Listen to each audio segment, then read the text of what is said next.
I bàsicament doncs, parlar amb la gent, estar amb la gent, intentar saber exactament què pensen a cada ciutat. Molts de nosaltres ens sentim molt còmodes en ciutats com aquesta. Cal recordar que, per exemple, el Joan Tardà és de Cornellà, jo soc de Santa Coloma de Gramenet, l'Anna Surra és d'un barri d'Uruguai, de Montevideo, etc etc. Forma part de la nostra història i no és gens especial per nosaltres.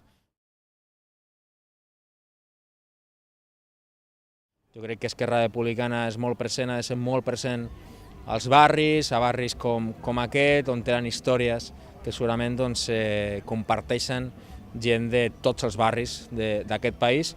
I estem en això, i principalment intentar transmetre, reflectir la idea de que ens enfrontem a un cicle electoral crucial pels drets socials, nacionals i civils de tothom.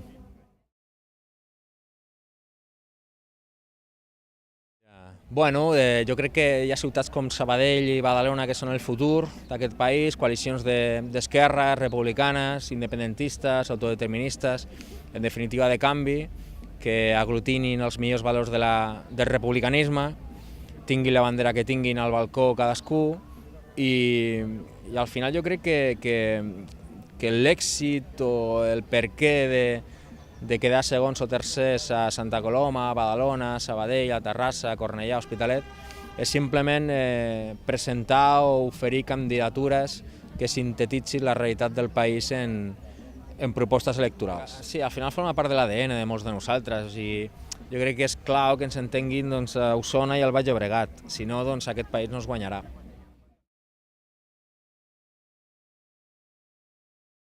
Jo crec que és un èxit per a nosaltres que gent certament del centre liberal conservador català parli de república, més que res perquè cal recordar que a l'estat espanyol ningú parla de república, ni els més revolucionaris.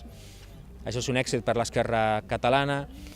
I al final hi ha un fet que sempre repetim, la república o el valor de la república o del republicanisme, al final el que té una frase que ho resumeix molt bé, que és «nadie es más que nadie».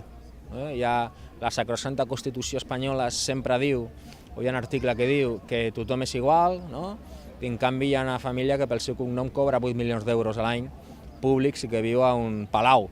Això ja és una contradicció flagrant. Així que l'únic que volem és que almenys es voti i que la gent pugui escollir.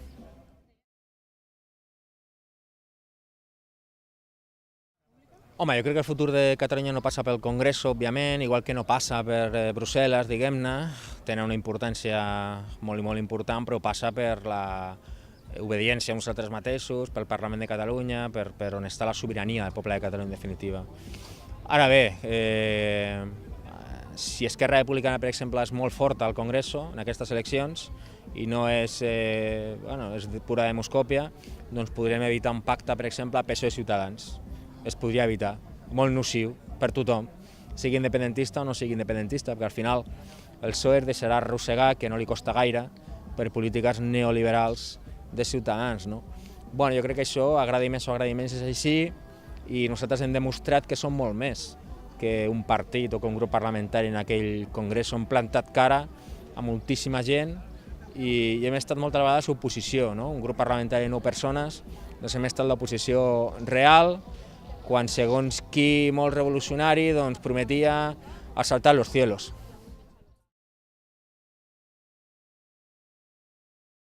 Ha passat. Cal recordar, no va tenir tan mala premsa, però cal recordar que el conseller d'Economia de fa un parell d'anys, l'Oriol Junqueras, va presentar, això sí que era cert, els pressupostos més socials de la història de Catalunya, 1.700 i pico de milions en despesa social i l'oferta pública en professorat més alta de la història, i el PSC va votar en contra, i no va passar res.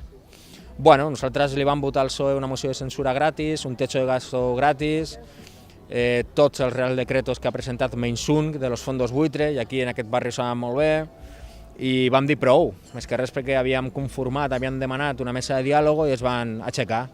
Així que consideràvem que era ja bastant, Cal recordar també que aquests pressupostos és fal·laç, és mentida, que siguin els més socials de la història, per molt que ho digui La Sexta o El País, són uns pressupostos que li fiquen més diners a la defensa, a la monarquia i los caídos.